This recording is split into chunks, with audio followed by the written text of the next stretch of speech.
Ito na po, entrance ng Intramuros. Ayan, naririnig niyo naman po yung boses ko, no? Ito entry na ako.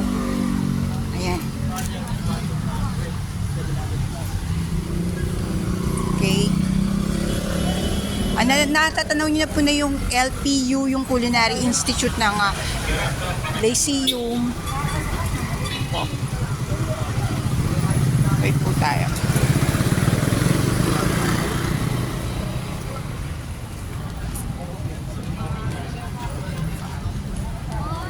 Ayan po. Tapat lang po ng bay leaf. Akyat po tayo.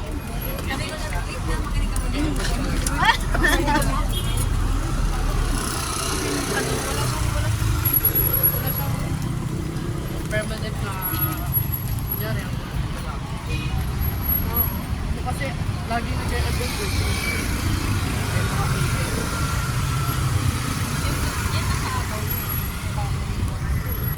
Pakitandaan lang po itong binigay ko sa inyong sign. Ayan, landmark. Bay leaf. Hindi ko na po ulit-ulitin to sa mga tanong ng tanong sa GC.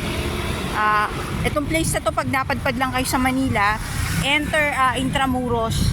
Ito, makikita nyo na po to. Makikita ko po yung wall. Parang pinapasyal ko na rin kayo in case hindi matuloy itong Intramuros na walking, diba? Walk-in. Doon lang kami sa shrine kasi syempre baka may mga hindi kayanin na dito, baka magstay na lang kami sa Kartila ng Katipunan at doon na lang mag-pray, then mag-lunch na kay Nanay Gemma. Pero pinakikita ko na rin po kasi it's historical at yung mga hindi kabisado ang pagpunta rito.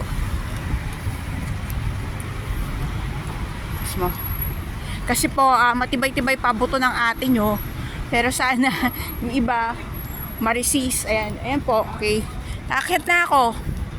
Yan po. Nakikita nyo yung mga kanyon-kanyon. It's our history. At gusto ko po kasi ma-experience nila, maramdaman nila ang kasaysayan. Punta po tayo sa kabila kasi doon walang araw, malilim. Yan po. Ayan. So, kung carry ng iba magdala ng payong, malamang magdala ng payong kasi it's 10:30 sa paghihintay ng iba, yung mga hinihintay natin, baka late dumating, abutin tayo ng 10:30 sa paghihintay. So, mainit, kailangan ng payong. Ayan po. Ayan. Pero ako nararamdaman ko na yung hangin kahit mainit. Yan.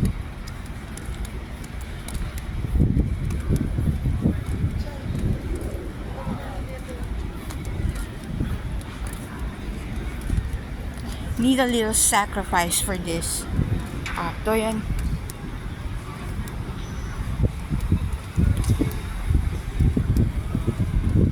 Yan dito. Nakakaramdam na ako ng konting lilim. So, ito. Pwede rin ditong itayo yung site. Nalapitan ko na po yung lugar. Pwede dito sa side na to, kung hindi naman naabot ng 20 or mga 20 pataas, dito po tayo sa side na to. Yan. Dito sa side na to, hindi naman tayo sisitahin kung wala naman mga daladalang tarpaulin. Ayan. Puro lang po tayo ng kaunti. Yan. Sandali lang naman po yung prayer. Ayan. Hindi po tayo makakabala kasi nakita nyo naman walang tao, pero ewan ko lang kasi holiday yun, malamang maraming tao nun, pero hindi na tayo pagtutuunan ng pansin ng mga guard nun because it's holiday. So ito, andito na tayo sa place na to. Ayan, tatandaan nyo lang po yung bay leaf. Ayan. Ayan, bagay kasi ang araw, energy po yan, kahit po mainit, ramdam natin yung hangin. Ayun nga po, nagwawagay-wagawayan yung mga dahon kasi may hangin. Ayan, may mga estudyante na pupunta nga dun sa wall. Ayan, gusto ko nga rin po gusto ko rin makigaya kung paano nakakyat. Bata, paano kayo nakakyat dyan? Dyan? Ako, delikado pala, nakashort pa ako. Teka, tatry ko po.